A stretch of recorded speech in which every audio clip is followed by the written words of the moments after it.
And the Lord spoke to Moses, saying, In the 1st month, on the 1st day of the month, you shall raise the tabernacle of the testimony.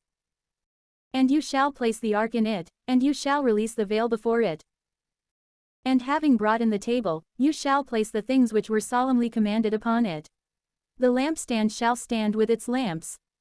And the altar of gold, in which the incense is burned, shall stand before the ark of the testimony. You shall place the tent at the entrance of the tabernacle. And before it, the altar of holocaust.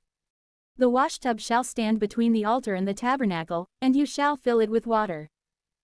And you shall encompass the atrium and its entrance with hangings. And, having taken up the oil of unction, you shall anoint the tabernacle along with its articles, so that they may be sanctified. The altar of holocaust and all its vessels. The washtub with its base, and all things, you shall consecrate with the oil of unction, so that they may be the holy of holies. And you shall bring forward Aaron and his sons to the entrance of the tabernacle of the testimony, and, having washed them with water, you shall clothe them in the holy vestments, so that they may minister to me, and so that their unction may accomplish an everlasting priesthood. And Moses did all that the Lord had instructed. Therefore, in the 1st month of the 2nd year, on the 1st day of the month, the tabernacle was put in place. And Moses raised it up, and he positioned the panels as well as the bases and the bars, and he set up the columns. And he stretched out the roof over the tabernacle, imposing a cover above it, just as the Lord had decreed. And he placed the testimony in the ark, applying the bars beneath, and the oracle above. And when he had brought the ark into the tabernacle, he drew the veil before it, in order to fulfill the commandment of the Lord. And he placed the table in the tabernacle of the testimony, at the north side, beyond the veil, arranging before it the bread of the presence, just as the Lord had instructed Moses. And he placed the lampstand in the tabernacle of the testimony, away from the table, on the south side, setting the lamps in order, according to the precept of the Lord. He also positioned the altar of gold under the roof of the testimony, opposite the veil. And he heaped upon it the incense of aromatics, just as the Lord had commanded Moses.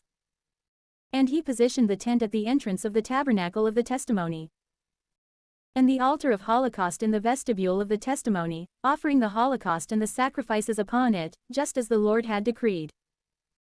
Likewise, he stationed the washtub between the tabernacle of the testimony and the altar, filling it with water.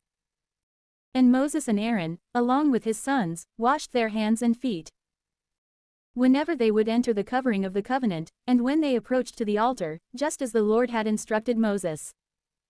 And he raised up the atrium around the tabernacle and the altar, drawing the hanging at its entrance.